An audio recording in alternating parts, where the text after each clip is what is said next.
ও আচ্ছা। এটা আসলে এখন সমস্যাটা কি হয় আমি বলি, ইরেগুলার না। হুম। যেমন হচ্ছে এই মাসে শেষ হওয়ার পরে আবার ৪-৫ দিন আবার শুরু হলো। আমি এখন যে নরমেন্স খাচ্ছি, আবার দেখা যায় স্পটিং হলো। এই ভয়ে যে সিরিয়াস। আর এখন যেটা হয় যে তলপেটে তীব্র ব্যথা আর কোমরে ব্যথা। চর ব্যথা, কোন হ্যাঁ, ব্যথা? হ্যাঁ, হ্যাঁ, এটাই। আর কাজ টাজ করা যায় না, তখন? না, না, এটাই তো বললাম। আমি নরমালি সবসময় ও, চাপা ব্যথা, কোমরে ব্যথা এখন। তখন কি করেন ওই সময় যখন ব্যথা হয়? ওই সময় যখন বেশি ব্যথা হয়?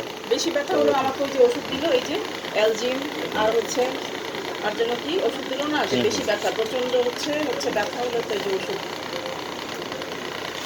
তাহলে ওষুধ খেয়ে ম্যানেজ করতে হয়? হ্যাঁ, এই যে ব্যথার ওষুধ এইটা আর এইটা, এই যে এই দুইটা। ও আচ্ছা, অ্যালজিন। অ্যালজিন আর হচ্ছে এই যে এইচপি আর দিয়েছে। এই দুইটা। এগুলো খালি কমে যায়? হ্যাঁ, ব্যথা কমে যায়। কমে যায়, আর না আর খেলে? হচ্ছে ব্লিডিং কমার জন্য দিছে হচ্ছে যে এটা নরমেন্স। নর্মাল। হ্যাঁ, হ্যাঁ। তো নরমেন্সটা একটা নিয়ে ৩ মাস খাইলাম। উনি হচ্ছে কিন্তু এখন হচ্ছে এই মাসে লাস্ট মাসে যেটা হলো, তো অ্যালজিন সরি নরমেন্সে ৩ মাস খেতে বললো, একটা না, ওই ৭ দিন বাদে আর কি। হুম হুম। হ্যাঁ, তো ওইভাবে হচ্ছে খেলাম যখন, যখন লাস্ট মাসে বন্ধ করলাম তখন দেখলাম যে আমার আর হচ্ছে কিছু হয় নাই, ব্লিডিং হয় নাই, একেবারেই না, মানে পিরিয়ডই হয় নাই। হুম তো হুম। আমি গত মাসে এটা একেবারে খাওয়া বন্ধ করে দিচ্ছি। হুম হুম। বন্ধ করার পরে হচ্ছে এই যে আর টিবিএস করে না। আচ্ছা। হ্যাঁ, করানোর পরে আবার দেখলাম যে রেগুলার হলো, ৪ দিন অটোমেটিক বন্ধ হয়ে গেল। কিন্তু ৪-৫ দিন পরে আবার ওই যে স্পটিং, আবার তখন আবার নরমাল খাওয়া শুরু করছি। তো ও। আজকে ৮ দিন যাবত, লাস্ট ৮ দিন যাবত আবার খাচ্ছি।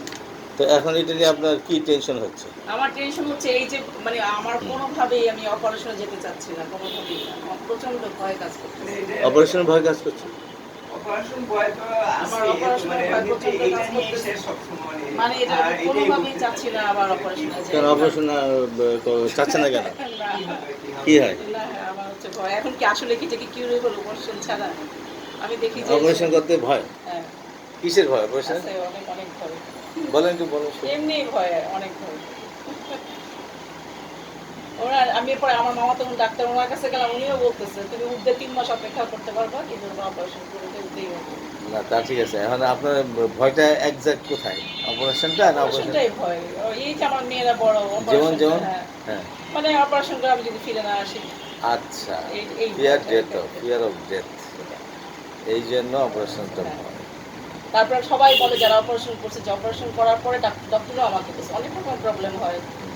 যে হচ্ছে হরমোনাল বিভিন্ন হচ্ছে হ্যাঁ হ্যাঁ হ্যাঁ। ডিসব্যালেন্স হয়ে যায় না, ইমব্যালেন্স হয়ে গেলেই তো বিভিন্ন রকমের, যে প্রচুর, আমার বান্ধবী দেখলাম প্রচুর ঘামে, মোটা হয়ে যায়, শরীর ভারী হয়ে যায়, অনেক রকমের। যাদেরই হয়েছে বলছে আগে যা ছিলাম পরে আরো বেশি হচ্ছে কষ্টকর এটা মেয়েদের জন্য, তাই না? বিভিন্ন আমাদের হরমোন যে হচ্ছে বিনা হয়, হ্যাঁ এটা হ্যাঁ। তো বন্ধ হয়ে যায়। রাইট। হ্যাঁ, তারপর প্রচুর ঘামে, আমার বান্ধবী যে মনে প্রচুর হচ্ছে যে ঘামে। পানি দিয়ে সারাক্ষণ ইয়া মোটা আর এইরকম। স্ট্রোকের হ্যাঁ, হরমোন তো হ্যাঁ, ছাড়ে না। হ্যাঁ, হ্যাঁ, এটাই। ঠিক। আমাকে যখন অপারেশন হয়েছিল আসে তখনও বললো যে আন্টি এটা ফেলে দিলে অনেক রকমের প্রবলেম হয়। তো আমি এটাই জানতে চাচ্ছি যে আসলে এটা কি।